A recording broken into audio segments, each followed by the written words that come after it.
అమెరికాలో H1B వీసాలపై Trump ప్రభుత్వం విధించిన $1,00,000 అదనపు రుసుము తిరిగి అమల్లోకి వచ్చింది. దీంతో కంపెనీల యాజమాన్యాలు విదేశీ నిపుణులు తీవ్ర అనిశ్చిత పరిస్థితిని ఎదుర్కొంటున్నారు.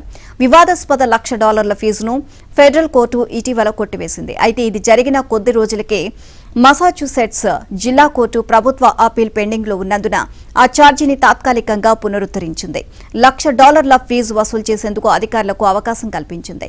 ఈ నెల 12న జారీ చేసిన ఉత్తర్వుల ప్రకారం కాన్సులర్ నోటిఫికేషన్ ఛానళ్ల ద్వారా దాఖలు చేసే కొన్ని H1B పిటిషన్ల అమెరికా పౌరసత్వం, వలస సేవల విభాగం ఈ ఫీజును తాత్కాలికంగా వసూలు చేసుకోవచ్చు. ఇది నైపుణ్యం కలిగిన విదేశీ నిపుణులపై ఆధారపడే కంపెనీలకు ఎదురుదెబ్బ అని చెప్పవచ్చు.